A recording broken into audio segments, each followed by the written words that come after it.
아모스 9장 11절부터 15절 말씀. 그날에 내가 다윗의 무너진 장막을 일으키고 그것들의 틈을 막으며 그 허물어진 것을 일으켜서 옛적과 같이 세우고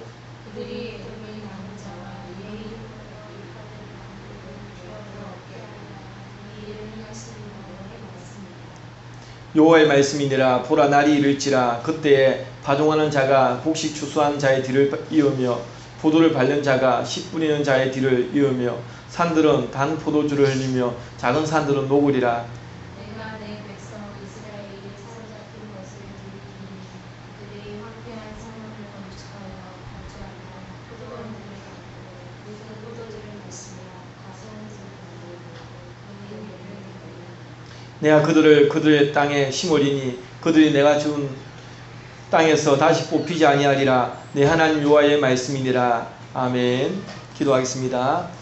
사랑의 하나님, 주님 감사합니다. 하나님, 이 시간에도 하나님 말씀을 우리가 상고합니다. 하나님 말씀 우리의 마음에 새겨져서 우리의 삶이 이스라엘의 회복처럼 우리의 삶에도 회복되는 역사가 있도록 인도하여 주시옵소서. 하나님께서 때론 심판을 명하셨어도 그 심판으로 끝나지 아니하고 하나님 은혜와 긍휼로 다시금 회복을 말씀하시니 이 회복의 말씀을 붙들며 우리의 삶이 더욱더 윤택해지기를 원합니다. 하나님, 늘 우리 강성교회가 순수한 하나님 말씀으로 돌아가게 하여 주시고 하나님 말씀 안에 거할 수 있도록 도와주시며 풍성한 하나님 말씀을 우리가 마음에 새기고 살아갈 수 있도록 인도하여 주시옵소서. 전한 제 입술을 주관하여 주시고 듣는 식구들에게도 함께하여 주셔서 축복하여 주시옵소서. 주님 감사합니다. 모든 물 주께 감사드리오며 예수님 이름으로 기도합니다. 아멘. 아모스를 통해서 5가지 환상을 통해 쭉 이렇게 심판에 대해서 얘기했습니다. 그런데 이제 아모스 9장 마지막 절에는 회복에 대해서 얘기를 합니다. 이걸 보아도 우리가 참 알 수 있는 것이 하나님은 우리에게 심판이 목적이 아니다. 부모의 마음과 똑같은 거 아니겠습니까? 부모의 마음이 어떻습니까? 자녀가 잘못하면 야단을 칩니다. 근데 그 야단을 쳐도 속이 편하지 않습니다. 그리고 그 장래를 걱정합니다. 그리고 늘 마음속으로 회복을 기다립니다. 하나님께서도 우리가 격기를 갈 때 심판을 명합니다. 아모스 선지자를 통해서 5가지의 환상을 통해서 계속적으로 심판에 대해서 이야기합니다. 5번을 반복으로 환상을 다른 여러 가지로 환상을 보여주면서 내가 너희들을 심판할 거야. 너희들 포로로 끌려갈 거야. 파멸시킬 거야. 성전이라도 무너뜨릴 거야. 이렇게 말씀하는 것은 그만큼 하나님의 분노가 거기에 달해 있고 하나님의 강력한 의지를 지금 보여주는 거죠.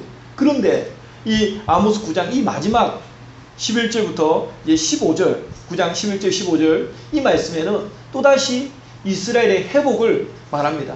인간들은 화가 나면 삐지지 않습니까? 삐지고 이제는 필요 없어 딱 이렇게 끌 수 있는데 하나님은 늘 하나님께서 손을 내밉니다. 그리고 정말 마치 짝사랑, 어떤 학자의 견해에서는 짝사랑이 없다라고 그럽니다. 사랑은 상반간의 것이라고 얘기합니다. 그런데 우리가 소위 말하는 짝사랑, 하나님께서 마치 인생들은 하나님에 대해서 관심 없고 인생들은 자기 살기 바쁘고 자기 생각만 하고 하나님에 대해서 전혀 생각 안 하는데 하나님은 늘 우리를 주목하시면서 손을 뻗어서 회복을 말씀하시고 있는 것을 우리가 또 볼 수 있습니다. 오늘 본문에는 이제 이 이스라엘의 회복에 대해서 몇 가지를 얘기하는데 첫 번째는 언약의 갱신에 대해서 이야기를 하고 있습니다. 이것이 회복입니다. 언약의 갱신. 이 언약이라고 하는 것은 오늘 11절 보면 다윗의 무너진 장막, 다윗 언약. 그 전에는 뭐 아브라함을 통해서 하신 언약, 또 아주 전에는 창세 때 아브라함을 아담과 하와를 통해서 내가 너희들 생육하고 번성케 하겠다. 이 첫 번째 이 언약으로부터 해가지고 아브라함, 또 모세, 시내산에서 그리고 또 이 다윗을 통해서 열왕시대에서는 특히 다윗이 중심이 되죠. 다윗과 같은 왕을 찾아보기가 힘들 정도로 다윗과 세웠던 이 언약, 그 언약을 하나님은 기억하고 있습니다. 우리는 참으로 텀이 많은 인생이죠. 11절 말씀에도 그것들의 텀을 막으며 하나님과 인생 사이에 갈라져 있는 이 텀, 하나님과의 관계에서 무너진 인생, 이러한 텀이 우리에게 너무도 많습니다. 하나님은 늘 신실한데 우리는 늘 틈밖에 안 보입니다. 하나님 앞에 예배 드리는 예배자로서, 하나님 섬기는 하나님 백성으로서 정말 우리 때론 우리 자신은 잘 못 보면서 남의 틈이 얼마나 잘 보입니까? 정말 허점 투성이 아닙니까? 특히 하나님과의 관계에서 우리는 이 정말 풍요롭고 좋은 시대에 살면서 하나님과의 관계에서는 너무 허점이 많은 우리 믿음의 선인들이 살아왔던 어떤 신앙의 모습들에 비해서 또 보면 너무 틈이 많죠. 우리는 이렇게 틈이 많은 인생입니다. 그런데 하나님의 오래 참으심, 하나님의 긍휼, 예수 그리스도로 말미암아 우리를 하나님의 백성으로 삼으시고 하나님의 언약 백성 속으로 우리를 넣으셨다. 이것이 은혜입니다. 하나님께서 소돔과 고모라 땅을 멸하실 때 하나님께서는 아브라함을 생각하사 롯을 그 중에서 구원하셨다라고 얘기했습니다. 하나님은 아브라함을 기억하셨습니다. 믿음의 사람 아브라함 한 사람 때문에 롯이 구원받을 수 있는 계기가 되는 거죠.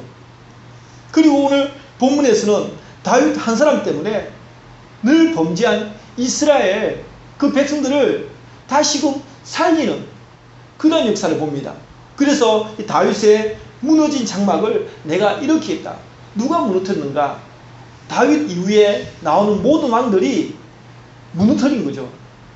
다윗은 사울 왕에 이어서 두 번째 왕 아닙니까? 근데 그 아들 솔로몬으로 인해서 그 솔로몬 다음에 북이스라엘과 남유다가 나누어집니다. 북이스라엘은 여로보암이, 또 남유다는 르호보암이 이렇게 나누어지죠. 그러면서 북이스라엘은 여로보암, 느바세 아들 여로보암의 죄로 계속적으로 죄를 짓는 왕들입니다. 북이스라엘은 한 명도 선한 왕이 없습니다. 반면에 남유다는, 다윗의 혈통이 있는 남유다는 그래도 악한 왕들이 많이 있지만은 그래도 선한 왕들이 있죠. 그리고 다윗 때문에 이 남유다는 아무리 악한 왕이 있어도 그 왕조를 바꾸지 않고 다윗의 혈통으로 이어갑니다. 지금이야 민주사이기 때문에 투표를 하지만 왕조 시대에는 그 자녀들로부터 이렇게 왕권이 이어져 가는 거 아닙니까? 근데 북이스라엘은 반란에 의해서, 반란은 무엇입니까? 왕족이 아니고 혈통이 아닌데 그 신하가 그 왕을 죽이고 찬탈하는 행위죠. 그러면 어떻게 되겠습니까? 피바람이 그 왕실을 물들이는 겁니다. 삼족을 멸해야 안전하기 때문에 한번 반란을 일으킨 왕은, 그 신하는 자기가 왕이 되기 위해서 삼족을 멸하고 모든 신하를 다 죽이고, 이러한 역사가 북이스라엘의 역사죠. 반면에 남유다는 그래도 악한 왕들이 있다 하더라도 이 다윗 때문에 약속한 대로 그 왕권을 다윗의 후손들로 쭉쭉 이어갑니다.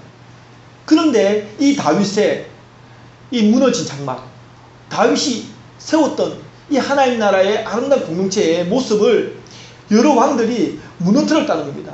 하지만 다윗 때문에 하나님께서 다시금 일으키고 막으며 일으켜서 세우고, 이러한 단어들이 회복이죠. 비록 무너졌지만 내가 일으키겠다. 그리고 그 텀이 많지만 댐에 난 구멍, 조그마한 구멍이 그 댐을 완전히 허물어버리고, 또 그 허물어진 댐으로 인하여서 하나의 도시가 완전히 시골 마을이 잠길 수도 있는 그러한 정말 어떤 위기가 있을 수 있는데 그 텀을 내가 막겠다. 그리고 또 허물어진 것을 내가 일으키겠다. 모든 주체는 하나님이십니다. 하나님께서 내가 하겠다라고 말씀합니다. 그리고 예적과 같이 그 다윗 시대 때 그때와 같이 내가 세우겠다라고 말씀합니다. 다윗과 같은 한 사람의 영향력이 얼마나 큰지를 알 수 있죠. 하나님의 사람, 다윗과 같은 그 한 사람의 영향력이 이처럼 큽니다. 다윗 이후로 다윗만큼이나 하나님 앞에 신실한 왕을 찾기가 참으로 힘듭니다. 소돔과 고모라가 심판 중에도 하나님은 아브라함을 기억하셨다. 아브라함. 하나님께서 우리 가족들을, 또한 우리의 주변을 완전히 쓸어버리고 싶지만은 나를 기억하셔서 보류시키는 그런 은혜가 필요하지 않겠습니까? 노아 시대 때 노아 같은 의인, 그 한 사람 때문에 사는 역사가 일어나야 되지 않겠습니까? 죄는 계속적으로 수위가 높아집니다. 더욱더 자극적이고 더 범죄의 수위가 높아집니다. 그러면 교회가 해야 될 역할은 무엇이냐? 그 수위를 낮추어줘야 되거든요. 그런데 그 죄악의 수위가 높아져 가는데 거기에 주의 몸된 교회라고 하는 교회가 또 성도들이 거기 편성해 버렸다. 이것은 복구 불가능합니다. 대책이 없는 겁니다. 이 시대에 소금의 맛을 내야 되고 정말 부정부패한 곳에 성도가 있음으로써 부정부패가 차단되어진 기능이 있어야 되는데 우리가 지금 어느 시대인지 마치 게하시가 엘리야가 나아만 장군을 싫어하고 그 다음에 나아만이 예물을 주려고 할 때 거절하지 않습니까? 그런데 게하시가 몰래 따라가가지고 그걸 속여가지고 재물을 자기 속에 숨깁니다. 그럴 때 엘리사가 무엇이라 합니까? 엘리사가 무엇이라 얘기합니까? 지금이 금은 그것을 받을 때냐? 지금이 어느 때인지를 분별해라고 말씀하는 거죠. 지금 이 시대가 어느 때인지 우리는 분별해 가야 합니다. 이처럼 믿음의 선진들, 그들의 헌신과 순교자의 피를 통해서 교회는 세워졌고 지금도 그들을 통해서 언약은 갱신되고 있습니다. 하나님의 크신 은혜죠. 아마 한국교회가 많은 부분에 있어서 텀이 지금 많이 생겨나고 있다 하더라도 그래도 이 초대 교회 성도들의 순교자의 피 교회를 세우기 위해서 이 한국 초대교회 때도 얼마나 많은 목회자님들이 또 성도들이 순교했겠습니까? 교회를 지키고 그 교회를 세우기 위해서 벽돌 하나 세우기 위해서 얼마나 많이 헌신하고 순교하고 정말 땀을 흘리고 헌신을 했겠습니까? 그들의 헌신 때문에 하나님은 지금도 오래 참고 기다리십니다. 언약의 갱신은 관계의 회복입니다. 무너진 장막이 재건되려면 관계가 회복되어야 합니다. 관계가 회복되어야 합니다. 하나님께서는 다윗 시대, 다윗의 무너진 장막을 기억합니다. 다윗 시대 때 그 온전했던 그 장막, 그런데 그 이후에 왕들이 잘못함으로써 무너져버린 그 다윗 시대 때 그 다윗의 그때 그 시대의 삶을 하나님은 그리워하고 계시죠. 지금도 하나님은 그때 그 시대를 그리워할 겁니다. 모세와 같은 충성된 자, 아브라함 같이, 또한 다윗과 같이, 그리고 이 시대에 정말 하나님 앞에 신실하게 살아가는 그러한 삶을 지금도 하나님은 그리워하고 계십니다. 바로 언약의 갱신은 그들로 인하여서 세워지는 것이죠. 하나님은 다시금 우리가 털이 많고 부족해도 그때 그 시절 그들의 그 순교자의 피가 있기 때문에 지금도 우리에게 다시금 오래 참으시면서 언약 갱신을 약속하고 있습니다. 하나님 우리가 회복되기를 원하죠. 심판을 받아서 그냥 멸망받기를 원하지 않습니다. 언약이 갱신되어지기를 원합니다. 저와 여러분에게도 이러한 언약의 갱신의 역사가 있기를, 이 감사의 은혜가 있기를 원합니다. 두 번째로는 말씀의 성취에 대해서 말씀합니다. 하나님 말씀은 반드시 성취되어집니다. 12절 말씀에 그들이 에돔의 남은 자와 내 이름을 일컫는 만국을 기업으로 얻게 하리라. 이 일을 행하시는 여호와의 말씀이니라. 에돔은 무엇입니까? 에돔은 야곱의 형제였던 에서의 자손이죠. 사실은 야곱, 역사적으로는 야곱이 이름이 바뀌어서 이스라엘이 되었기 때문에 이스라엘과 형제 관계인데 숙적 관계가 되었습니다. 하나님의 언약 자손과 숙적 관계가 된다는 것은 참으로 불행한 일입니다. 우리가 자긍심 가져야 됩니다. 하나님의 자녀와 대적 관계에 있는 그 사람들은 사실은 불행한 겁니다. 하나님을 잘 섬기는 자일수록 그 사람과 적대 관계가 되면 안 됩니다. 하나님을 바르게 섬기는 자와 좋은 관계가 유지되어져야 됩니다. 그런데 이 에서가 항상 이스라엘과 숙적 관계에 있었고 또 다윗과 아마시아 시대에는 정복당해서 이스라엘의 속국이 되기도 하였습니다. 그러다가 남유다 아하스 왕 때 독립하게 되었는데 이들이 바로 에돔의 남은 자들이다라는 것입니다. 그리고 내 이름을 일컫는 이 표현은 누구의 소유를 의미합니다. 그러니까 내 이름을 일컫는 하나님의 소유다. 그래서 이 에돔의 남은 자들, 이들에게도 하나님의 소유된 백성으로 언약을 약속하고 있는 거죠. 비록 지금까지 이스라엘 민족과 이 숙적 관계에 있고 적대 관계에 있었다 하는 이방인들도 하나님의 이 언약 관계에 들어오게 하겠다. 그리고 또 아모스에서 보여주듯이 이스라엘 백성들이 마땅히 심판받아야 합니다. 심판받아 마땅한데 이들에게도 다시금 내가 내 이름을 그는 만국을 소유하게 하겠다. 하나님 나라의 백성으로 삼아주겠다. 그리고 하나님의 나라를 기업으로 주겠다. 이걸 지금 말씀하는 거죠. 그리고 이 말씀을 이루는 그 주체가 무엇이냐면 여호와의 말씀이니라 이렇게 얘기합니다. 이 일을 행하시는 여호와의 말씀이니라 이렇게 얘기하죠. 우리에게 가장 안전한 길은 여호와의 말씀입니다. 여호와의 말씀은 보증수표와 같기 때문에 내가 이 일을 행하겠는데 이 일을 행하는 여호와의 말씀이라고 분명히 얘기합니다. 하나님 말씀만큼 우리에게 안전지대는 없습니다. 하나님의 약속이 우리에게 성취될 것에 대해서 얘기합니다. 시편 119편에 보면 주의 말씀은 내 발의 등이요 내 길의 빛이니이다. 어두운 길에 갈 때 등이 필요합니다. 빛이 필요합니다. 그런데 늘 제가 이 말씀을 볼 때 얘기하듯이 여기서 말하는 등과 빛은 우리의 10년, 20년을 비춰주는 빛이 아니라 우리 바로 앞을 비춰주는 빛입니다. 이것은 무엇을 의미하냐면 우리가 늘 하루를 살 때 내 바로 앞을 하나님의 말씀을 보면서 조심스럽게 한 보 한 보를 걸어가는 걸 의미하는 겁니다. 우리는 원하죠. 마치 답답할 때 세상적으로 얘기하면 우환이 겹쳤다. 그러면 무당을 찾아가고 이렇게 하면서 뭔가 미래에 대한 부분들을 완전히 흔히 좀 알고 싶어 합니다. 그러나 하나님께서는 무당같이 그렇게 우리에게 행하시는 분이 아니라 우리에게 너희가 하나님 말씀만 보고 가라는 거예요. 이것이 믿음이거든요. 믿음입니다. 우리가 미래에 대해서 세상까지 알고 간다. 이것은 믿음이 아니죠. 우리의 믿음은 하나님 말씀만 보고 하나님을 의지하면서 가는 겁니다. 광야 같은 인생길에서 어떤 일들을 만날는지 모릅니다.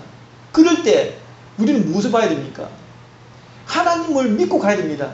눈에 보이지 않는 그 하나님을 믿고 가는 겁니다. 이게 믿음이죠. 하나님은 그렇게 테스트하는 겁니다.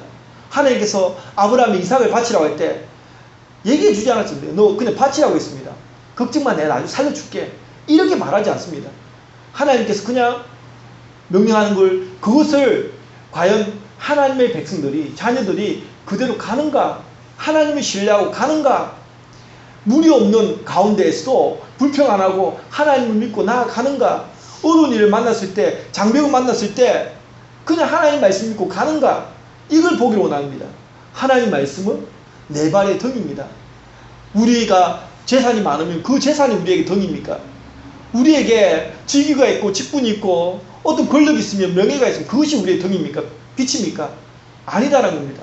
우리에게는 하나님 말씀이 등이 되어야 되고 빛이 되고 희망이 되어야지 만약에 다른 것들이 우리에게 등이 되고 빛이 되면 우리에게는 하나님이 없습니다. 하나님 의지할 수 없습니다. 우리에게는 주의 말씀보다 안전한 것은 없습니다. 하나님 우리에게 피난처고 반석이고 바위시고 그늘이시고 그런 것이지 우리에게 다른 어떤 것도 안전지대가 될 수는 없습니다. 세상의 말을 현혹되면 안 됩니다. 세상의 말은 실체가 없는 말뿐이죠. 우리에게 하나님 말씀은 태초에 말씀 계시니라. 이 말씀이 하나님과 함께 계셨으니 이 말씀 곧 하나님이라고 합니다. 하나님 말씀 실체가 있다는 겁니다.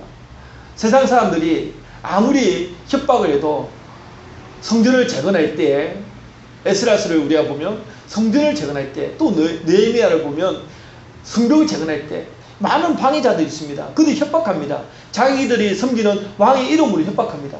하지만 그러한 말들은 그야말로 협박에 불과합니다. 실체가 없는 협박입니다. 하지만 우리에게는 있는 이 하나님 말씀은 실체가 있습니다. 하나님 말씀이 곧 하나님이시라고 얘기합니다. 그렇기 때문에 우리에게 이 성경에 기록되어 있는 이 말씀을 그냥 글로만 보면 우리에게 능력이 없죠. 하지만 이것이 하나님께서 우리에게 주신 그 말씀을 받아들이면 이 말씀은 우리에게 능력이고 이 말씀은 우리에게 성취되어집니다. 우리가 붙잡아야 될 것은 하나님의 말씀입니다. 세상의 말이나 교훈이 아니라 우리가 붙잡아야 될 것은 하나님의 말씀입니다. 우리가 귀를 열어보면 세상에 많은 교훈들이 있습니다. 그 교훈들 때문에 우리가 헷갈립니다. 과연 우리가 하나님의 말씀을 따라가야 될지, 세상에 지혜롭다라고 하는 지인들이 하는 그 말들이 참 지혜롭게 들리기도 하고 그 말을 따라가야 될지 참 헷갈릴 때가 많이 있습니다. 이게 믿음이죠. 과연 우리가 어느 줄에 서는가? 하나님의 말씀의 줄에 서야 됩니다. 하나님은 당신의 말씀을 성취시킵니다. 내 이름을 그는 만국을 기업으로 얻게 하겠다는 겁니다. 이를 행하시는 그 분이 바로 여호와시고, 여호와의 말씀이 이미 약속되어져 있는 이 말씀이 우리에게 하나님의 나라를 소유하게 하겠다라고 말씀합니다. 그 세 번째로는 풍성의 복에 대해서 얘기합니다.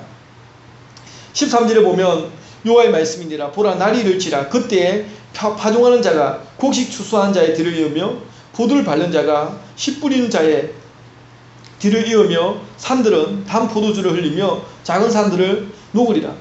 이스라엘에게 주산물은 포도입니다. 포도. 그래서 이 포도를 가지고 지금 얘기를 하는데, 파종하는 자가 곡식 추수하는 자의 뒤를 이으며, 모든 사람에게는 다 때가 있습니다. 전도서에서도 때에 대해서 얘기합니다. 때. 계속 때에 대해서 얘기하죠. 범사의 기한이고 천하 만사 다 때가 있다. 이렇게 때에 대해서 얘기합니다. 하나님의 시간표. 그 때가 되면 하나님께서 약속하신 말씀대로 참으로 놀라운 일이 벌어지는데, 오늘 본문에서는 농사에 비유하면서 미처 추수가 다 끝나기도 전에 파종이 시작된 만큼 풍성하다는 걸 얘기하는 거죠. 그러니까 추수가 끝나기도 전에 너무 추수할 거리가 많으니까 추수를 해도 끝이 없습니다. 그러다 보니 또 파종해야 될 시기가 따라오는 겁니다. 그리고 포도수확 후 포도주를 만들기 위해서는, 포도즙을 짜기 위해서 이 포도를 밟아야 됩니다. 근데 수확이 또 너무 풍성해서 다음 씨 뿌린 시까지도 그 포도주 만드는 작업이 끝나지 않는 겁니다. 그만큼 풍성할 정도로 부욕하겠다라고 말씀하는 거죠. 하나님께서 약속하신 풍성이란 이렇게 이루 말할 수 없죠. 또 마치 가나안 땅에 젖과 꿀이 흐르는 땅이라고 묘사하듯이 산들은 단 포도주를 막 흘러보내는 겁니다. 너무 그 포도주가 많아서 작은 산들은 녹아버릴 정도로 엄청난 양의 포도주를 내가 또 이렇게 풍부한 양식을 주겠다라고 약속을 하시는 거죠. 결국 물질의 풍요도 하나님 말씀에 의해서 이루어지는 약속입니다. 우리가 해야 할 일은 무엇입니까? 하나님 말씀을 믿고 의지하고 나아가는 것, 그것뿐이죠. 그것입니다. 그리고 결국 하나님의 시간표인 그때가 되면 그 일은 이루어집니다. 믿음이라고 하는 것은, 믿고 의지한다는 것은 딴 것 아닙니다. 오래 있냐고 기다릴 수 있는 겁니다. 믿음이 있는 사람은 기다립니다. 인내합니다.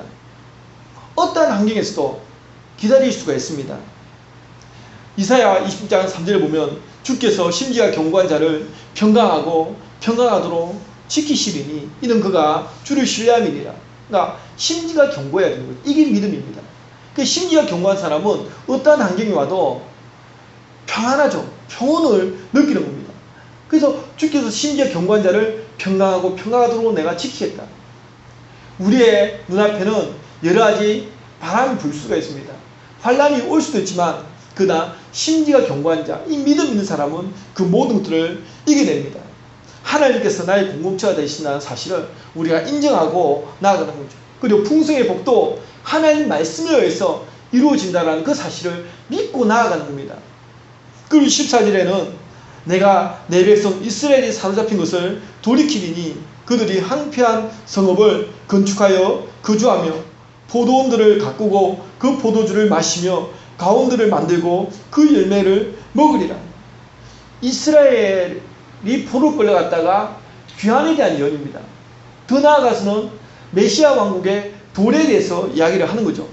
이스라엘 민족의 멸망은 그들 죄 때문에 심판받는 겁니다. 하지만 하나님께서 다시금 회복을 약속하십니다. 뜻을 돌이키겠다는 겁니다. 그래서 다시 고국으로 돌아오게 할 뿐만 아니라 황폐한 성읍을 다시 재건케 하겠다. 또한 먹을 양식도 내가 풍족해 하겠다. 이스라엘이 멸망당할 때 포위가 당해가지고 3년 동안 기근 가운데 멸망을 당합니다. 먹을 것이 없어가지고 정말 자녀를 삶아먹고 그런 일들이 비참한 일들이 일어나는 거예요. 그 다시금 내가 너희들에게 이러한 풍족함을 주겠다. 하나님의 자녀된 인생이 복된 것은 늘 우리에게는 다시라는 출발점이 있기 때문입니다. 때론 넘어지기도 하고 때론 쓰러지기도 하지만 우리에게는 늘 무엇이 있습니까? 다시라는 출발점이 있거든요. 하나님께서 다시 내가 너희들을 일으키겠다. 다시금 너희들을 고국으로 돌아가게 하겠다. 본향으로 가게 하겠다. 그리고 내가 풍족하게 하겠다. 마치 원수들을 목전에서 내가 너희들에게 상을 베풀겠다. 머리에 기름을 바르겠다. 하나님께서 세워주시는 겁니다. 때로 지금은 예를 들어 우리가 우리의 원수들 앞에서 초라하고 보잘것없고 비참할 정도로 정말 처참하게 깨져 있는 상태일 수 있습니다. 하지만 우리가 하나님께 붙어있고 떠나지 않으면 우리에게는 늘 무엇이 있습니까? 다시라는 출발점이 있는 거죠. 그 다시라는 출발점에서 우리를 세워놓는 겁니다. 내가 다시 너희를 돌아오게 하겠다. 다시 너희에게 내가 이렇게 역사하겠다. 이렇게 말씀합니다. 그리고 15절에 내가 그들 땅에 심으리니 그들이 내가 준 땅에서 다시 뽑히지 아니하리라. 내 하나님 여호와의 말씀이니라. 단순히 육적 이스라엘에 대한 예언의 말씀이 아니라 예수를 구주로 영접한 그 하나님의 자녀들에게는 이제는 영원히 하나님 나라의 자녀가 될 수 있다는 사실을 얘기를 하는 거죠. 우리가 지난주에 보았듯이 성전도, 육적인 성전도 무너질 수 있는 겁니다. 이스라엘 백성들은 이 모든 포커스가 육적인 건물에 있었습니다. 이 땅에도 우리가 단순히 교회라는 간판을 내걸고 있고 교회라는 건물이 있고 이 교회가 마치 어떤 영원 불멸의 존재인 것처럼 생각하면 안 됩니다. 우리의 성전은 어디에 있습니까? 하나님과의 관계에서 우리의 내면에 성령께서 우리에게 성전을 허락하신 거죠. 결국에는 우리의 포인트는 하나님과의 관계입니다. 강성교회도 하나님과의 관계가 깨어져 버리면 이 건물 자체가 의미가 없다는 겁니다. 아무리 이름이 교회라는 이름이 있어도 우리 성도들의 이 구성체가 원래는 에클레시아, 하나님께 부름받은 공동체, 교회인데 이 공동체는 하나님 앞에서 관계가 바르게 세워져 있지 않고 교회만 딱 세워져 있으면 그것은 하나의 기업이죠. 참으로 안타까운 일입니다. 그러한 육적인 성전은, 그런 육적인 건물인 교회는 언제든지 무너질 수 있다. 이걸 하나님께서 예루살렘 성전을 무너뜨리면서 경고하시는 겁니다. 우리에게도 경고하시는 거죠. 결국에는 하나님과의 관계에서 만들어지는 겁니다. 영원히 무너지지 않을 영적 이스라엘을 얘기하죠. 다시 뽑히지 아니하리라. 이것이 알곡 가라지의 차이점입니다. 예수님께서 손에 키를 들고 타작마당을 정하고 알곡과 가라지, 쭉정이를 구별합니다. 그런데 가라지는 그 타작마당을 떠나게 됩니다. 왜 그렇습니까? 가볍기 때문이죠. 가볍기 때문입니다. 그런데 알곡은 그 키 위에 남아 있습니다. 왜 남아 있습니까? 무겁기 때문입니다. 우리에게도 신앙의 무게가 필요한 거죠. 신앙의 영적 체력이 필요한 겁니다. 우리가 신앙의 무게가 없으면 바람에 의해서 날아가 버립니다. 교회라는 이 공간에서 떨어져 가버립니다. 많은 사람들 어릴 때부터 교회 다니는 사람들 많이 있잖아요. 대부분 전도하다 보면 교회 안 가본 사람 없잖아요. 이 나라에. 그런데 어느 정도 교회 다니다가 떠나버립니다. 왜? 신앙의 심지가 견고하지 못하고 가볍기 때문에 그렇습니다. 가라지기 때문에 그렇습니다. 날아가 버립니다. 바람에 그냥 쉽게 날아가 버립니다. 그러나 우리에게 신앙의 무게가 있고 그러면 그 키 위에 남아 있습니다. 우리에게 필요한 것이 바로 이 신앙의 무게죠. 우리에게 하나님의 말씀을 통하여 신앙의 무게를 키워야 됩니다. 신앙의 힘을 키워야 됩니다. 그래야 우리의 삶에 이 풍요와 함께 더불어서 때로 환난도 오고 그럴 때 우리가 이겨내죠. 그리고 풍요가 있다고 해도 그 풍요 때문에 하나님을 떠나거나 하나님 멀리하지 않습니다. 우리에게 필요한 것은 신앙의 무게입니다. 신앙의 힘을 길러야 됩니다. 그래서 우리가 시간을 하나님의 말씀을 읽고 기도하고 또 하나님의 말씀 배우는데 투자를 하는 거죠. 투자를 하는 겁니다. 우리의 신앙의 힘을 키우기 위해서 우리가 잘 알듯이 정말 2002 월드컵 우리가 이길 수 있었던 상대가 올라갈 수 있던 그 원동력을 늘 그러지 않습니까? 체력이 있었다. 체력. 어차피 기술도 딸리고 다른 거 다 딸립니다.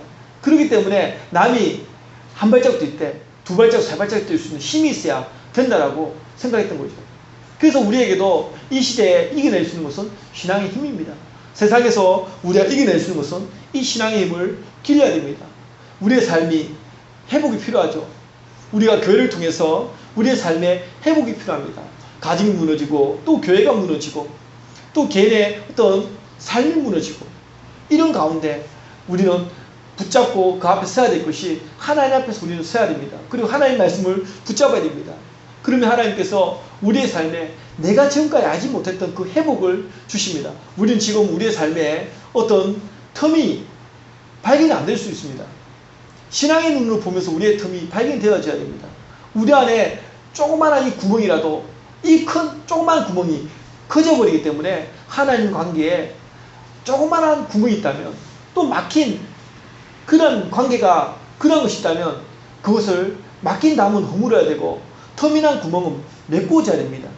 하나님 안에서 그러한 삶이 바로 이 회복의 말씀 통해서 우리에게 주어지고 있기 때문에 저와 여러분에게도 우리 강성교회 식구들에게도 늘 하나님과의 관계에서 회복되어지는 그러한 충만한 역사들이 일어나기를 주의 이름으로 축원드립니다. 기도하겠습니다. 사랑의 하나님 주님 감사합니다. 아버지 하나님 참으로 우리의 삶에 회복의 역사가 있기를 원합니다. 아버지 하나님 주님 정말 우리에게 있는 텀이 있습니까? 하나님과의 관계에서 텀이 있습니까? 하나님 그 텀을 메꾸어지길 원합니다. 다윗의 무너진 장막이 세워지길 원합니다. 정말 믿음의 선들이 세웠던 아름다운 신앙의 전통을 아버지 하나님 우리가 지켜나가기를 원합니다. 하나님 아버지 다윗이 세웠던 그 아름다운 하나님 나라의 신정국가의 모습이 다른 여러 왕들로 인하여서 그 다윗의 장막이 무너졌는데 하지만 하나님께서 예수 그리스도로 말미암아 다시금 그것을 약속하셨습니다. 다윗의 후손으로 오신 그 예수 그리스도로 말미암아 우리에게 내 이름으로 일컫는 만국을 하나님의 나라를 기업으로 약속하셨사오니 이 약속을 우리가 부여잡고 정말 이 세상에 주는 풍요나 이 세상에서 주는 다른 것들을 인하여서 우리가 하나님과의 관계가 정말 무너지는 일이 없도록 아버지 하나님 이 시대에 우리가 신앙의 힘을 기르고 정말 알곡과 가르칠 때 정말 알곡 같은 우리가 믿음 생활을 할 수 있도록 축복해 주시옵소서. 주님 감사합니다. 하나님 모든 걸 주께 감사드리오며 예수님 이름으로 간절히 기도드립니다.